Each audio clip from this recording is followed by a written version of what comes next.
Assalamualaikum warahmatullahi wabarakatuh. Bagaimana kabar anak-anak Soli dan Solihah? Semoga semua dalam keadaan sehat ya. Untuk kesempatan kali ini, marilah kita belajar di pelajaran 9 Iman kepada Khodok dan Khodar, materi PAI dan Budi Pekerti untuk kelas 6. Sebelum belajar, marilah kita berdoa terlebih dahulu. Bismillahirrahmanirrahim. Raditu billahi robba wa bil islami dina wa bi Muhammadin nabiyya wa rasula. Rabbi zidni ilma warzuqni fahma. Amin ya rabbal alamin. Semoga dengan bacaan doa sebelum belajar ini kita semua dimudahkan untuk memahami pelajaran. Untuk tujuan pembelajaran yang akan kita capai, setelah siswa-siswa mempelajari materi ini, diharapkan anak-anak semuanya bisa meyakini adanya khodok dan khodar.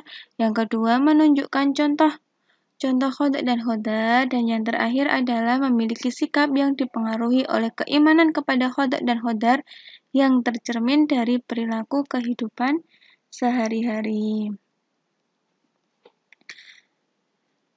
Sekarang kita mulai untuk pembelajarannya ya teman-teman. Perhatikanlah gambar di bawah ini. Yang pertama ada kelahiran bayi ya. Kelahiran itu di situ ada 2 anak bayi di dalam box.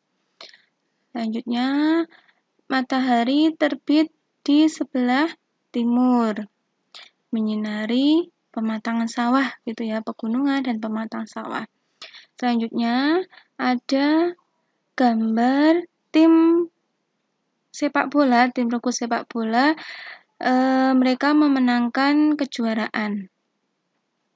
Selanjutnya di sini ada seorang anak yang sedang mengikuti lomba baca Al-Quran. Nah, ini semua tentunya peristiwa-peristiwa tersebut atas izin Allah. Dan kita mulai untuk memahami makna khodok dan khodar. Yang pertama kita bahas dulu tentang makna khodok. Sebelumnya silakan perhatikan gambar ini. Gambar ini kita beri nama Salim saja ya. Salim sedang mengikuti lomba baca Al-Quran. Dia mendapatkan kesempatan untuk mengikuti lomba tersebut. Salim sudah berusaha semaksimal mungkin, tetapi Salim gagal meraih juara tersebut. Salim menyadari bahwa dalam perlombaan tersebut terdapat peserta lain yang lebih baik membacanya. Nah, Salim menyadari bahwa kegagalan ini merupakan kehendak Allah, karena Allah yang berkehendak atas segala sesuatunya.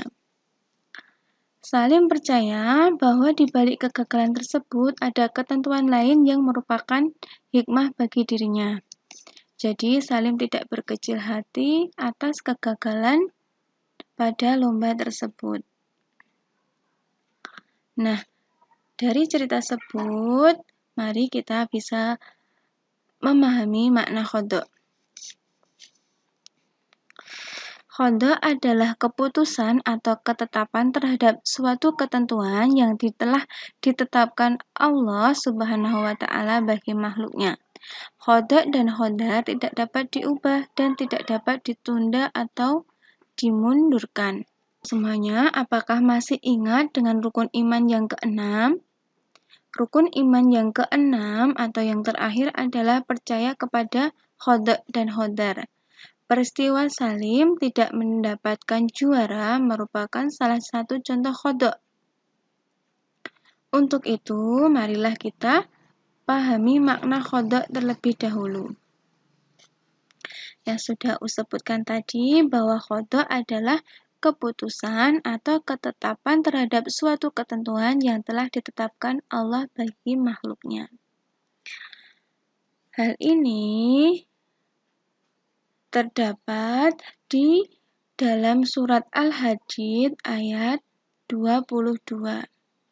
Bismillahirrahmanirrahim.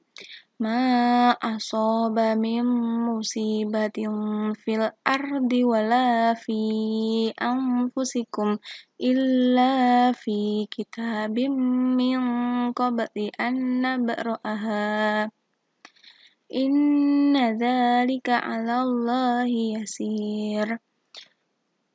Shadaqallahul azim. Artinya, setiap bencana yang menimpa di bumi dan yang menimpa dirimu sendiri, semuanya telah tertulis dalam kitab Lauful Mahfuz sebelum kami mewujudkannya. Sungguh yang demikian itu mudah bagi Allah Subhanahu wa Ta'ala.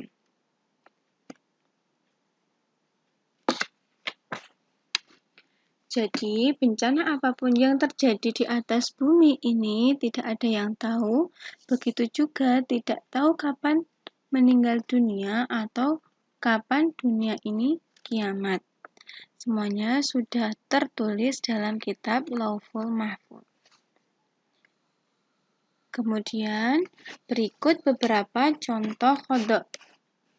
Sesuatu kejadian yang tidak dapat diubah atau tidak dapat ditunda merupakan contoh qada. Yang pertama yaitu matahari terbit dari sebelah timur dan tenggelam di sebelah barat. Contoh qada yang kedua yaitu kematian pasti akan datang. Tidak ada yang bisa mengetahui dan tidak bisa mengelakkannya. Kemudian, contoh yang ketiga yaitu bumi serta planet-planet lainnya berputar sesuai porosnya. Yang terakhir, contoh yang keempat yaitu kelahiran seorang anak. Nah, ini adalah contoh dari qada yang tidak dapat diubah atau tidak dapat ditunda oleh manusia. Berikutnya, yang ketiga yaitu hikmah beriman kepada qada. Seseorang yang beriman kepada qada akan bersikap dan berperilaku seperti antara lain seperti ini ya. Datang ke sekolah atau kegiatan lainnya tepat waktu. Menerima berapapun uang jajan yang diberikan orang tua. Memanfaatkan waktu untuk belajar dan hal lain yang positif. Tidak bersikap sombong di rumah, di sekolah, atau di lingkungan masyarakat. Tentunya masih banyak ya hikmah beriman kepada qada dan qada yang lainnya. Selanjutnya, kita beralih tentang memahami qadar. Perhatikanlah gambar ini. Kita sebut saja namanya Maryam. Maryam ditunjuk gurunya untuk mengikuti lomba pidato. Maryam merasa belum bisa mengarang pidato. Ia meminta bantuan kepada kakaknya untuk mengajarinya. Maryam berlatih dengan sungguh-sungguh. Ia pun meminta bantuan kepada bundanya untuk selalu mendampingi ketika berlatih. Hari pelaksanaan lomba pun tiba. Maryam memanfaatkan waktu dengan membawakan pidato dengan baik. Berkat usaha dan doa Maryam yang sungguh-sungguh, akhirnya Maryam mendapatkan kejuaraan. Setiap manusia wajib berusaha agar dapat mengubah nasibnya. Kita tidak boleh menyerah. Kita tidak boleh menyerah pada kesulitan, kita diwajibkan berusaha. Setelah berdoa dan berusaha, kita hendaknya berserah diri kepada Allah atau bertawakal. Apapun hasilnya, Allah akan memberikan yang terbaik. Dari peristiwa atau cerita tersebut, maka kita bisa memahami arti qadar. Qadar atau takdir adalah segala ketentuan Allah Subhanahu wa taala yang telah berlaku terhadap semua makhluknya. Namun, qadar dapat diubah dengan usaha manusia atau ikhtiar manusia. Ikhtiar artinya usaha manusia untuk memenuhi kebutuhan dalam hidupnya. Sesuatu itu terjadi atau tidak terjadi pasti ada sebabnya. Kita bekerja keras sehingga berhasil dan sukses. Keberhasilan usaha bergantung pada gigih atau tidaknya usaha itu. Untuk mencapai keberhasilan diperlukan kehati-hatian pada banyak faktor. Misalnya, Allah memberikan modal kecerdasan kepada kita. Hendaknya modal itu dimanfaatkan dengan sebaik-baiknya untuk kebaikan diri sendiri mengejar cita-cita. Kesuksesan tidak datang sendiri, tetapi diusahakan dengan sungguh-sungguh. Sesuai dengan firman Allah di dalam surat Ar-Ra'd ayat 11. A'udzu billahi minasyaitonir rajim. Bismillahirrahmanirrahim. Kita baca bareng-bareng ya, teman-teman. Lahu mu'aqibatum min baini yadayhi wa min khalfihi yahfazunahu min amrillah. Innallaha la yughayyiru ma biqaumin hatta yughayyiru ma bi anfusihim. Wa idza aradallahu biqaumin su'an fala maraddalah wa ma lahum min dunihi min wal.